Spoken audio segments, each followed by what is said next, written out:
नमस्कार, स्वागत है आप सभी का be happy to YouTube channel पर।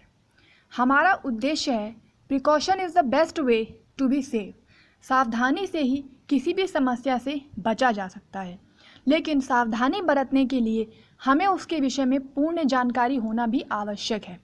तो आज हम आपको अल्सर के बारे में पूरी जानकारी देंगे। अल्सर क्या है इसके कारण, इसके लक्षण, इससे होने वाली परेशानियाँ, इसकी जटिलताएं, कॉम्प्लिकेशंस, रिस्क, इसके टेस्ट और कब डॉक्टर के पास जाएं, इन सब के बारे में हम डिटेल में जानेंगे। इससे पहले मैं आपको बता दूं कि हेल्थ से जुड़े ऐसे वीडियोस पाने के लिए हमारे चैनल को सब्सक्राइब कर बेल बटन को ज़रूर दबा दें, ताकि आगे आने वाले सारे वीडियो आपको मिलते रहें। और एक बात और, अल्सर के बारे में बताने के लिए मैंने इस चैनल पर एक पोल किया था, जिसमें मैंने पूछा था कि आप किस बीमारी के बारे में जानना चाहते हैं। मैंने 4 ऑप्शन दिए थे: heart disease, kidney disease, ulcer और पेट से संबंधित बीमारियां, जिसमें सबसे ज़्यादा अल्सर के बारे में लोगों ने डिमांड की। तो मैंने लोगों के डिमांड पर अल्सर से रिलेटेड ये वीडियो बनाया है। ये वीडियो आपको कैसा लगता है मुझे कमेंट ज़रूर करें, और आगे आप किस बीमारी के बारे में जानना चाहते हैं ये भी बताएं। साथ ही मैं आपको यहाँ ये बता दूं कि इस वीडियो को देखने के बाद अल्सर से रिलेटेड आपकी सारी प्रॉब्लम सॉल्व हो जाएंगी। आप सब कुछ जान जाएंगे कि अल्सर आखिर होता क्या है। इसके साथ ही इसमें आपको अल्सर के बारे में पूरी जानकारी मिलेगी, लेकिन अल्सर कई प्रकार के होते हैं। तो अगर आप किसी विशेष प्रकार के अल्सर के बारे में भी जानना चाहते हैं तो उसके लिए भी मुझे कमेंट करें। अगर ज़्यादा लोग उसको लाइक करेंगे तो उसके लिए भी मैं एक अलग से वीडियो बनाऊंगी। तो सबसे पहले हम जानते हैं कि अल्सर क्या है। अल्सर एक प्रकार का छाला होता है, एक प्रकार का दर्दनाक घाव होता है जो धीरे धीरे ठीक होता है और कई बार ठीक होने के बाद फिर से विकसित हो जाता है। अल्सर कई कारणों से होते हैं, कई प्रकार के कारण होते हैं जिससे शरीर के किसी भी हिस्से में अल्सर विकसित हो जाता है, जैसे आँखें, त्वचा, पेट इत्यादि। तो आप अल्सर को एक सामान्य तरीके से समझ सकते हैं कि ये एक प्रकार का छाला है, एक प्रकार का दर्दनाक घाव है जो कि काफ़ी पेन भी देता है और कई प्रकार की समस्याएं शरीर में पैदा करता है, और शरीर के किसी भी हिस्से में अल्सर हो सकता है। अब हम कुछ इसके कारण जान लेते हैं। अल्सर के कुछ सामान्य कारण होते हैं, जैसे डिप्रेशन, डायबिटीज़, लंबे समय तक बेड पर रहना, अधिक से अधिक दवाओं का प्रयोग करना, शरीर में पोषक तत्वों की कमी होना इत्यादि। ये कारण होते हैं जिनकी वजह से अल्सर हो जाता है। और इनके लक्षणों में सामान्यतः दर्द, सूजन, लालिमा, खुजली, बुखार, वजन कम होना और अपच आदि शामिल हैं। कुछ मामलों में अल्सर अपने आप ठीक हो जाता है, लेकिन अन्य मामलों में अल्सर से होने वाली गंभीर समस्याओं से बचाव करने के लिए मेडिकल इलाज व ऑपरेशन आदि भी करना पड़ सकता है। ऐसा तब होता है जब अल्सर एक बहुत क्रॉनिक अवस्था में पहुंच जाता है। तो अल्सर से होने वाली जटिलताओं और उनसे संबंधित रिस्क के बारे में अब हम डिटेल में जानते हैं। सबसे पहले जानते हैं कि अल्सर के लक्षण क्या हैं। लेकिन अल्सर के लक्षण उसके प्रकार पर निर्भर करते हैं। जैसे कि मैंने आपको पहले भी बताया कि अल्सर कई प्रकार का होता है। सबसे पहला अल्सर है दबाव अल्सर। दबाव अल्सर जो शरीर की त्वचा में होता है, इसके लक्षण हम जानते हैं। इससे त्वचा पर स्पंज के जैसे दाग बनना जो कि छूने में गर्म व कठोर दिखाई दे, सूजन आना, त्वचा के प्रभावित हिस्से का रंग बिगड़ जाना, यानी जैसा सामान्यतः रंग होता है वैसा नहीं, कुछ लालिमा लिए होना, पस जैसा पदार्थ निकलना और प्रभावित क्षेत्र में दर्द व खुजली महसूस होना। ये लक्षण होते हैं दबाव अल्सर के। इसके बाद है जननांग अल्सर, जो कि आपके प्राइवेट पार्ट्स में होता है। इससे आपको उस क्षेत्र के आसपास काफ़ी पेन महसूस होता है और अल्सर बढ़ने पर दर्द और भी अधिक बढ़ जाता है, साथ ही खुजली भी हो सकती है। तीसरा कारण है डायबिटिक फुट अल्सर। ये भी एक प्रकार का अल्सर है। इसके लक्षण हैं सूजन, रंग बिगड़ना और घाव के आसपास की त्वचा गर्म महसूस होने लगती है। अल्सर से बदबूदार द्रव्य निकलने लगता है। अल्सर को छूने पर दर्द और कठोर महसूस होता है और अल्सर के आसपास की त्वचा सख्त व मोटी हो जाती है। अब हम जानते हैं एनल फिशर अल्सर के लक्षण, जो कि एनल के आसपास होता है। एनल जहाँ से मल का त्याग करते हैं। इसमें क्या लक्षण है कि मल त्याग करने के दौरान गुदा में तीव्र दर्द होगा, मल में खून की रेखाएं दिखाई देना व गुदा को पोंछने के बाद पेपर पर खून लगा दिखाई देने लगता है। इसके साथ ही दरार के आगे एक छोटी सी गांठ भी बन जाती है और गुदा के आसपास की त्वचा में दरार दिखाई देती है। ये बिल्कुल वैसा ही होता है जैसा बवासीर के समय पेन होता है, कुछ वैसा ही होता है। तो जब एनल फिशर अल्सर होता है तो कभी कभी लोग कंफ्यूज भी हो जाते हैं कि ये बवासीर है या अल्सर। ये बिना डॉक्टर को दिखाए पहचानना मुश्किल हो जाता है। इसके साथ ही गुदा क्षेत्र के आसपास खुजली व जलन भी महसूस होने लगती है। अगला हमारा प्रकार है कार्नियल अल्सर। इसके क्या लक्षण है? कार्नियल अल्सर जो कि आँखों में होता है।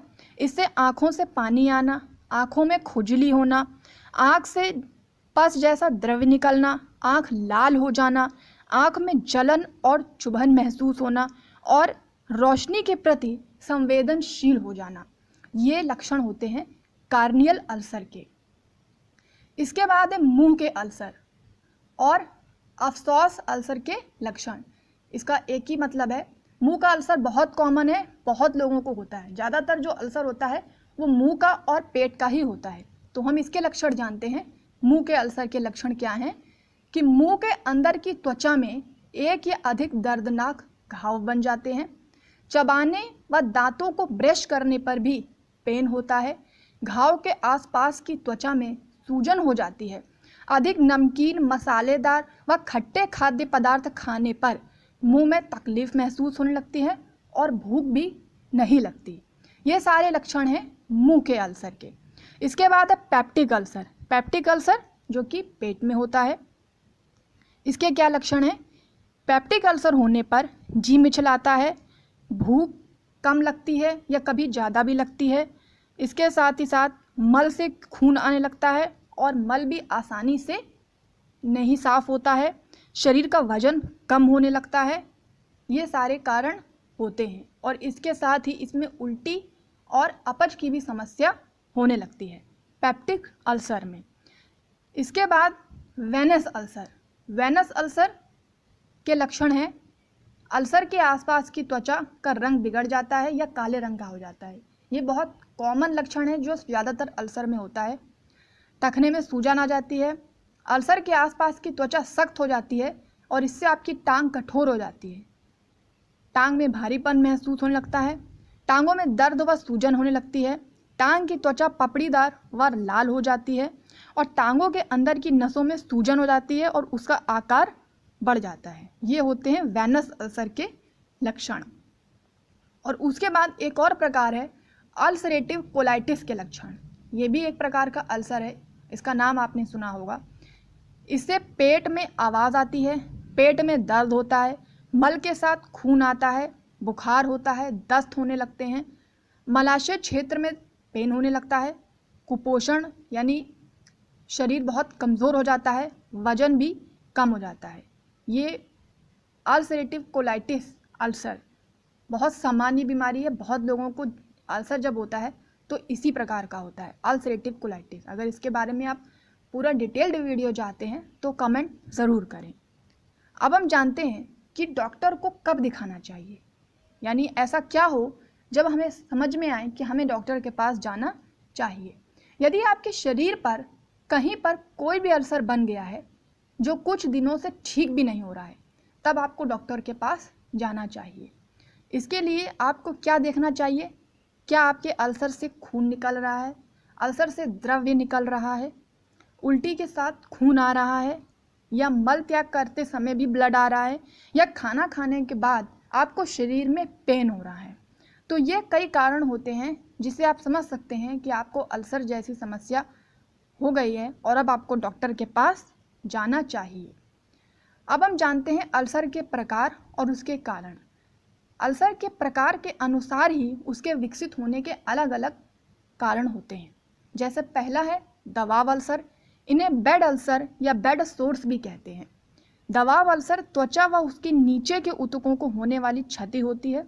दबाव अल्सर मुख्य रूप से त्वचा पर लंबे समय तक दबाव रहने के कारण होता है। जैसा कि मैंने आपको पहले बताया था कि दबाव अल्सर त्वचा पर होने वाला अल्सर होता है। उसके बाद है जननांग अल्सर। ये जननांग क्षेत्रों में होने वाले अल्सर होते हैं। ये अल्सर आमतौर पर योनि या लिंग पर विकसित होते हैं। इसके अलावा गुदा और इसके आसपास के क्षेत्र में भी विकसित हो सकते हैं। जननांग अल्सर आमतौर पर यौन संचारित इन्फेक्शन के कारण होते हैं। जो सेक्स लोग करते हैं उससे संबंधित कुछ प्रकार की सावधानी जो लोग नहीं बरतते हैं तो उससे जो इन्फेक्शन होता है उससे संभावना होती है इस प्रकार का अल्सर होने की। इनमें दाद, सिफिलिस और सेंक्राइड आदि शामिल हैं। इसके अलावा जननांग अल्सर सूजन व लालिमा संबंधी रोगों, चोट लगने व त्वचा पर लगाए जाने वाले किसी प्रोडक्ट के गलत इस्तेमाल के कारण भी होता है। कई बार लोग कई प्रकार के केमिकल युक्त पदार्थों का भी प्रयोग करते हैं शरीर पे, जिसके कारण भी जननांग अल्सर हो सकता है। उसके बाद है अल्सरेटिव डर्मेटाइटिस।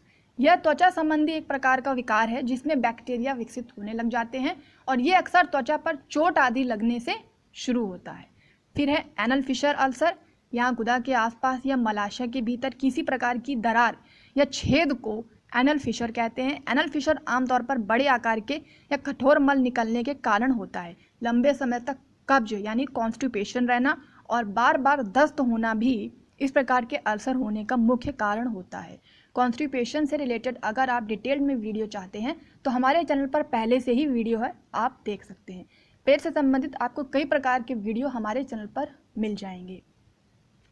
इसके बाद है डायबिटिक फुट अल्सर। यह डायबिटिक रोग में होने वाली मुख्य जटिलताओं में से एक है। डायबिटीज़ में खून का सर्कुलेशन काफ़ी कम हो जाता है जिस कारण खून पर्याप्त मात्रा में पैरों तक नहीं पहुंच पाता और खून का सर्कुलेशन कम होने पर भी अल्सर के ठीक होने में काफ़ी समय लगता है। ये तो आपने सुना ही होगा कि डायबिटीज़ होने पर कई प्रकार की बीमारियां, जो शरीर में जटिल बीमारियां होती हैं, उन्हें ठीक होने में काफ़ी लंबा समय लग जाता है। जैसे घाव भी यदि शरीर में हो जाए तो उसे भरने में काफ़ी समय लगता है और अल्सर एक प्रकार का घाव ही होता है। इसलिए डायबिटिक अगर आपको है तो ये डायबिटिक फुट अल्सर होने की भी समस्या होने की संभावना बहुत ज़्यादा बढ़ जाती है। डायबिटीज़ से रिलेटेड वीडियो भी आपको हमारे चैनल पर मिल जाएगा। अगला है कार्नियल अल्सर। आँख के कार्निया में होने वाले अल्सर को कार्नियल अल्सर कहते हैं। इसमें कार्निया में खुला घाव बन जाता है। कार्निया में होने वाले अल्सर के काफ़ी कारण हो सकते हैं, जैसे कि इन्फेक्शन, आँख में केमिकल चला जाना, कार्निया में सूखापन होना या कॉन्टैक्ट लेंस को अधिक देर तक लगाना या सही कॉन्टैक्ट लेंस का प्रयोग नहीं करना। इसके साथ ही हम अब जानते हैं मुंह के अल्सर। मुंह के अंदर किसी प्रकार के खुले घाव को मुंह के छाले या अल्सर कहा जाता है। ये छाले आमतौर पर छोटे व दर्दनाक घाव होते हैं जो मुंह या मसूड़ों की जड़ों में विकसित होते हैं। ऐसे कई कारक हैं जिसके कारण मुंह के अल्सर हो जाते हैं, जैसे तनाव, ठीक से सो नहीं पाना, विटामिन की कमी होना, हार्मोन का बदलाव इत्यादि। अब जानते हैं पेट के अल्सर यानी पेप्टिक अल्सर के बारे में। यह भी एक प्रकार का खुला घाव होता है जो पेट के अंदरूनी परत और छोटी आंत के ऊपरी भाग में होते हैं। पेप्टिक अल्सर आमतौर पर बैक्टीरियल इन्फेक्शन के कारण होते हैं। इसके अलावा अधिक मात्रा में पेन किलर का प्रयोग करने पर भी और डिप्रेशन बढ़ने पर भी पेप्टिक अल्सर होने की संभावना बढ़ जाती है। पेप्टिक अल्सर जिससे पेट में छाले बन जाते हैं, बहुत ही आम अल्सर है ये। इसके बाद है वेनस अल्सर। जब नसों के वाल्व ठीक से काम नहीं करते हैं तब यह अल्सर होता है। टांगों में स्थित नसों का काम खून को वापस हृदय तक पहुंचाना होता है, जो कई बार अपना काम ठीक से नहीं कर पाते। ऐसा अक्सर इसलिए होता है क्योंकि नसों में वापस खून आने से रोकने वाले वाल्व ठीक तरह से काम नहीं करते और ऐसा होने पर खून वापस टांग के नीचे चला जाता है और टांग के अंदर दबाव बढ़ जाता है। इस स्थिति में त्वचा कमज़ोर हो जाती है और त्वचा पर लगा कट या खरोंच को ठीक होने में समय लगता है। यही होता है वेनस अल्सर। और अगला है अल्सरेटिव कोलाइटिस अल्सर, यह इन्फ्लेमेटरी बाउल डिजीज़ का एक प्रकार होता है। यह तब होता है जब शरीर की प्रतिरक्षा प्रणाली भोजन, अच्छे बैक्टीरिया और बड़े आंत के अंदर की कोशिकाओं को गलती से क्षति पहुंचाने लग जाती है। प्रतिरक्षा प्रणाली यानी इम्यून सिस्टम। सफ़ेद रक्त कोशिकाएं यानी WBC वाइट ब्लड सेल्स, जो आमतौर पर आपको अपने कोलन की परत में किसी प्रकार की क्षति होने से रक्षा करती हैं, वे सूजन, लालिमा और अल्सर का कारण बन जाती हैं। अब हम जानते हैं अल्सर के बचाव, प्रिवेंशन ऑफ अल्सर। अल्सर की रोकथाम करने के लिए आपको जीवन शैली में कुछ सुधार करना पड़ेगा। जीवन शैली में कुछ बदलाव यदि अगर आप लाते हैं तो भी आप अल्सर जैसी बड़ी समस्या से बच सकते हैं। सबसे पहले धूम्रपान यदि आप करते हैं तो उसे छोड़ दें। धूम्रपान करने वाले व्यक्ति से दूरी बनाएं। शराब छोड़ दें। दवाओं को भोजन के साथ लें यानी खाली पेट दवा का प्रयोग ना करें और अधिक से अधिक दवा का प्रयोग ना करें। नियमित रूप से गुनगुने पानी में नमक डालकर कुल्ला करें। संतुलित व पोषक तत्वों से भरपूर भोजन खाएं। खूब मात्रा में पानी पिएं। शरीर के अंदरूनी बीमारियों को कंट्रोल करके रखें, इसके लिए योगा अभ्यास करें। स्वच्छता बनाए रखें। कुछ खाद्य पदार्थों को ना खाएं जैसे कि मसालेदार भोजन, अधिक वसा युक्त भोजन और खट्टे फल इत्यादि। पेन किलर दवाओं का प्रयोग बहुत अधिक मात्रा में ना करें और शरीर का सामान्य वजन बनाए रखें। अब हम जानते हैं अल्सर का परीक्षण कैसे होता है।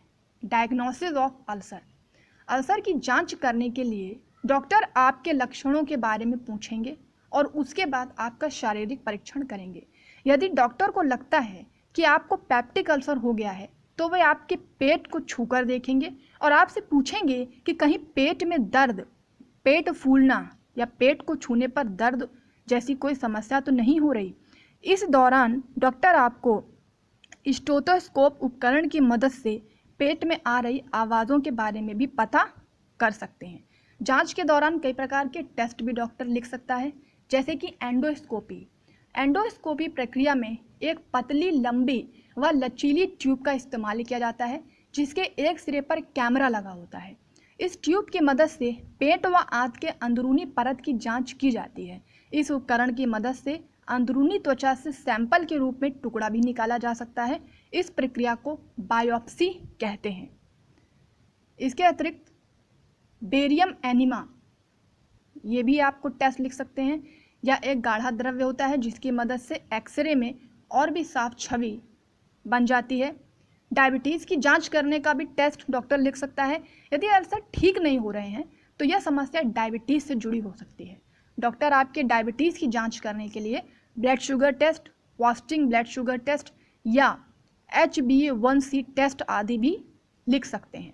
इसके साथ ही स्वैब टेस्ट, सेकेंडरी इन्फेक्शन की जांच करने के लिए स्वैब टेस्ट भी किया जा सकता है। अब हम जानते हैं अल्सर का इलाज, ट्रीटमेंट ऑफ अल्सर। अल्सर का इलाज उसके प्रकार पर निर्भर करता है, जैसे दबाव अल्सर।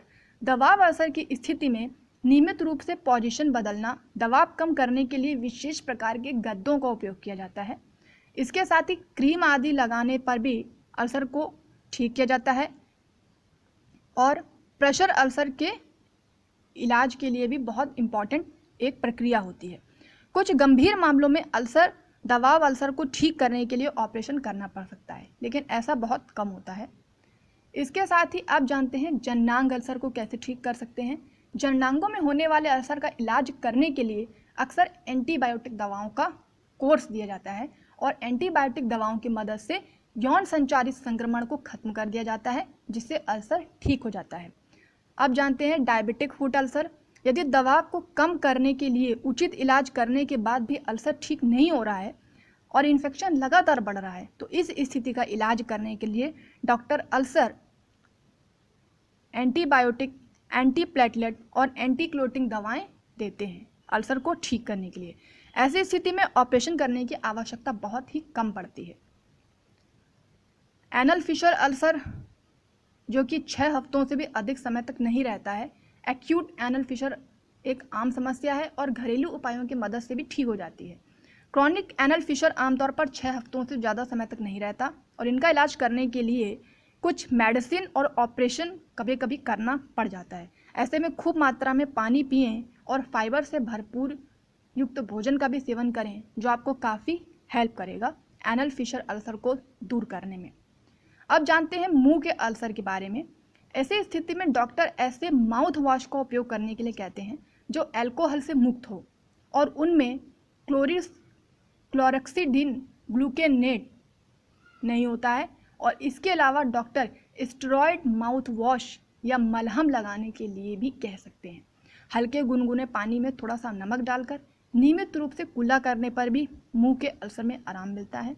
दर्द को कम करने वाली दवाएं जैसे कि पैरासीटामोल आदि का उपयोग भी डॉक्टर लिख सकते हैं। अल्सर पर एंटीसेप्टिक जेल भी बता सकते हैं और पोषक तत्वों के सप्लीमेंट लेने के बारे में भी डॉक्टर कह सकते हैं, जैसे कि folic acid, vitamin B12, vitamin B6 और जिंक आदि। इन पोषक तत्वों को अपने भोजन में शामिल करने की सलाह भी डॉक्टर के द्वारा दी जा सकती है। अब जानते हैं पेप्टिक अल्सर के बारे में। पेट के एसिड की मात्रा को कम करने के लिए या एसिड को बेअसर करने के लिए भी डॉक्टर कुछ दवाएं लिख सकते हैं।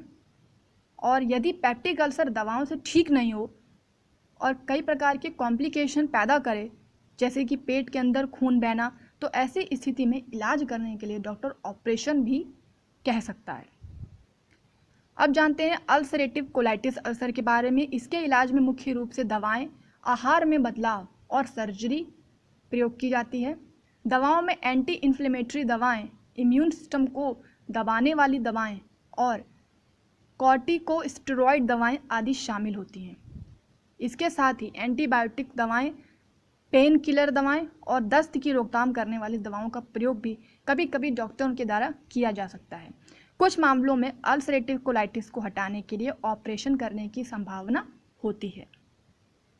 अब हम जानते हैं अल्सर की कुछ जटिलताएं, यानी कुछ रिस्क और कॉम्प्लिकेशन ऑफ अल्सर। त्वचा पर अल्सर होने पर कई प्रकार की समस्याएं विकसित होती हैं, जैसे कि खून में विषाक्तता यानी टॉक्सिन। यदि किसी व्यक्ति की इम्यून प्रणाली यानी इम्यून सिस्टम अधिक कमज़ोर होता है और उसकी त्वचा पर अल्सर बने हुए हैं जो संक्रमित हो गए हैं, ऐसी स्थिति में इन्फेक्शन अल्सर से खून व अन्य अंगों तक फैलने का खतरा बढ़ जाता है। इस स्थिति को ब्लड पॉइजनिंग या सेप्टिसीमिया के नाम से भी जाना जाता है। इसके साथ ही ऑस्टियोमाइलिटिस, इस स्थिति में इन्फेक्शन हड्डियों तक फैल जाता है। नेक्रोसिस और गैंग्रीन, ये भी एक प्रकार का इन्फेक्शन होता है। जब कोई अल्सर बैक्टीरिया से संक्रमित हो जाता है तो यह इन्फेक्शन होता है। गैंग्रीन और नेक्रोसिस में जो टिश्यूज होते हैं वो नष्ट होने लगते हैं। मुंह के अल्सर से होने वाली जटिलताओं में बहुत कम मामलों में मुंह के अल्सर से संबंधित जटिलताएं होती हैं। ज़्यादातर मुंह में पेन और सूजन ही होती है, लेकिन कुछ मामलों में जो छाले होते हैं वो धीरे धीरे ठीक भी हो जाते हैं, लेकिन कई मामलों में कुछ जटिलताएं हो जाती हैं, जैसे कि दांतों में संक्रमण हो जाता है और मुंह में सेल्यूलाइटिस हो जाता है, जो कि सेकेंड्रियल बैक्टीरियल इन्फेक्शन के कारण होती है। पेट में होने वाली अल्सर से संबंधित कॉम्प्लिकेशन में पहला कॉम्प्लिकेशन होता है परफोरेशन। इससे पेट व छोटी आंत की परत में एक छेद बन जाता है और यह अल्सर होना बहुत ही गंभीर स्थिति होती है। यदि इसका इलाज नहीं किया जाए तो यह प्रभावित परत को पूरी तरीके से नष्ट कर देता है। इसके साथ ही ब्लीडिंग हो सकती है। यदि पेट या छोटी आंत के अंदर कोई ब्लड सेल्स क्षतिग्रस्त हो जाए तो उससे खून बहने लगता है और ऐसी स्थिति में उल्टी व मल के त्याग करते समय भी ब्लड आने लगता है। भोजन की रुकावट होना, इस स्थिति में भोजन आपके पेट से निकल नहीं पाता। इसमें अल्सर पेट के एक सिरे में विकसित हो जाते हैं, जिस कारण वहाँ पर सूजन व कई प्रकार के स्कार टिश्यू बनने लगते हैं और इस वजह से आंत का सिरा संकुचित हो जाता है। अब हम जानते हैं कुछ मेडिसिन। वैसे मैं यहाँ पर पतंजलि की 2 मेडिसिन आपको बता रही हूँ जो कि अल्सर के इलाज के लिए डॉक्टर्स उपयोग करते हैं, लेकिन मैं आपको यहाँ सलाह दे दूँ किसी भी मेडिसिन और किसी भी दवाई का प्रयोग बिना डॉक्टर की सलाह के कभी भी ना करें। यदि आपको अल्सर से संबंधित कोई भी समस्या है, जो कि मैंने आपको इस पूरे वीडियो में अल्सर के बारे में डिटेल में बताया है, तो अगर आप कोई भी अल्सर से संबंधित समस्या है तो सबसे पहले अपने डॉक्टर के साथ संपर्क करें। यदि डॉक्टर आपको रिकमेंड करता है कोई दवा, तभी उस दवा का प्रयोग करें। वैसे पतंजलि दिव्य कामदूत रस और पतंजलि दिव्य मुक्ता पिष्टी, इन दवाओं का प्रयोग अल्सर में डॉक्टर्स अधिकतर लिखते हैं। लेकिन मैंने आपको एक बार फिर बता रही हूँ और पहले भी बताया है कि बिना डॉक्टर की सलाह के किसी भी प्रकार की दवा का प्रयोग कभी भी ना करें। मेरा उद्देश्य केवल इस वीडियो को बनाने का इतना है कि अल्सर के बारे में लोग पूरी डिटेल में जान सकें। इसके साथ ही मैं आपको बता दूं कि हमारे चैनल पर पेट में गैस बनना, acidity, constipation, diabetes, blood pressure इत्यादि कई प्रकार के वीडियोज़ हैं जो आप अगर चाहें तो हमारे चैनल की प्लेलिस्ट में जाके देख सकते हैं, या कुछ वीडियो आपको डिस्क्रिप्शन में भी मिल जाएंगे। साथ ही ये वीडियो आपको कैसा लगा कृपया हमें कमेंट ज़रूर करें, और आगे आप किस वीडियो के बारे में डिटेल में जानना चाहते हैं ये भी हमें बताएं। और आप हमें फेसबुक पर भी फॉलो कर सकते हैं, जहां आप बी इंडिया हैप्पी टाइप करके हमारे फेसबुक पेज बी हैप्पी 2 को फॉलो कर सकते हैं, हमारे साथ कनेक्ट रह सकते हैं। Thank you.